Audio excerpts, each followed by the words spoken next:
India, a developing economy with a young workforce, demonstrates its attractiveness in business opportunities as is.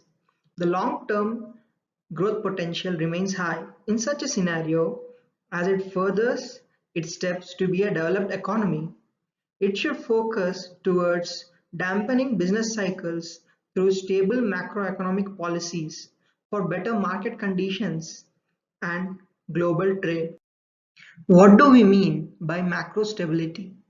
It would mean minimum vulnerability to shocks generated by global financial crisis or internal crises present. Indicators would be a low and stable inflation, low long-term interest rates, low national debt relative to GDP, low fiscal deficits, and currency stability. As we can see, GDP growth rates of 2017 and 18 were hampered due to arbitrary fiscal policies.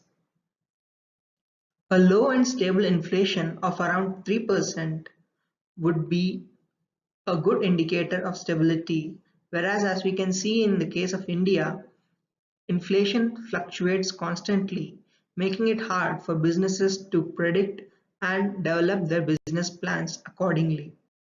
Low long-term interest rates of around 9% are favorable for the economy. A low debt-to-GDP ratio of around 60% would be considered a stable macroeconomic state.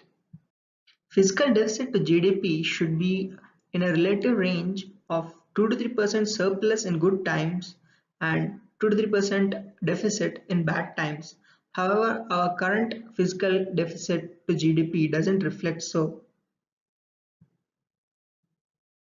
Currency stability is another indicator of economic stability. We can see that INR has fluctuated violently with respect to dollar due to the oil shocks and other economic crises in the system. Business cycles are more volatile in emerging economy than in the developed and advanced economies. The instability is brought out by financial crisis, boom and contractions, high inflations present or very low inflations resulting in unemployment, government interventions, price setting as in MSP and such. Fluctuations in itself are not bad, but it should be focused on high long-term trend growth, and it should be created through institutions that facilitate financial stability rather than government interventions. High long-run growth is what we deem. Current policies have a bit of flavor of the Raj system before liberalization. Hence, we need to consolidate current systems for future growth of markets and global trade. So, reforms for fiscal consolidation would be sound policy making rather than collect tax as the economic condition is, and in bad times taxes go down and fiscal stress is high, and in good times tax collections goes up and government finds this as an opportunity to spend more. It shouldn't be like that. Whether it be a good economic time or bad, the delta deficit or surplus should be maintained. This should be a systematic approach rather than through government intervention. A good policy introduced for such was the Fiscal Responsibility and Budget Management Act 2003 that was later amended in 2012. It has automatic stabilizers like fiscal expansion during GDP contractions and fiscal contraction during boom. And corporate income tax would be a facilitator for automatic stabilizer. Such act would support in fiscal consolidation, but government intervention happened in 2008 around due to the subprime mortgage crisis arising from the US. In such cases, it It shows the deficiencies of the Act, and hence government intervention rates and conditions should be set in such acts.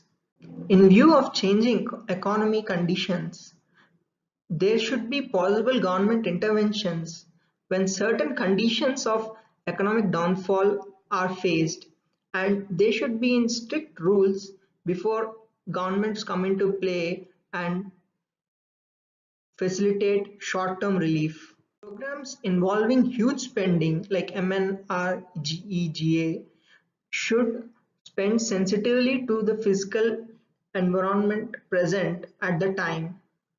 Reduced business cycle volatility is what we seek through fiscal consolidation. India has faced quite a few financial crises, banking distresses, bankrupt pension systems, security scandals. We have quite a few experiences in financial downfalls. These are due to loopholes present in the current system, and these should be eliminated by consolidating a legal framework. It should be based on consumer protection so that Ponzi schemes and frauds could be reduced. A consumer protection should be objective of all financial regulation. These should be rewritten to achieve this objective. If they do not, it should be possible to appeal and overturn them. Second, there should be financial redress agency present. Firms themselves should also try to reduce risk and hence facilitate less financial probability of failure. Liquid markets are essential for facing financial crises developing through global trade. These are a tool for risk absorption. When markets are shallow, shocks generated by exaggerated prices transfer risk, and firms end up holding on to excessive risk and default. Large data regarding financial state of the country should be fed into a database, and Financial Stability and Development Council should generate concerted actions on the said data. Regulatory system and government should be in place. A sound overlap or between various laws causes various interferences between bodies of governance. Hence, a code like the Indian Financial Code, which was legislated by Financial Sector Legislative Reforms Commission, should be implemented to better govern financial systems and hence guarantee financial stability of the economy. Concludingly, with constant changes in the economy, there should be constant updates to the frameworks and legal acts present to substantiate and balance against these risks. There is a need for transparency in macroeconomic forecasting based on which growth rates are projected as well as different types of deficits are computed in the union budget. Budget deficits should also not be computed over a single year but over a medium term so that it makes sense in the long term. Autonomy of RBI is also an important feature that is required for maintaining macroeconomic stability.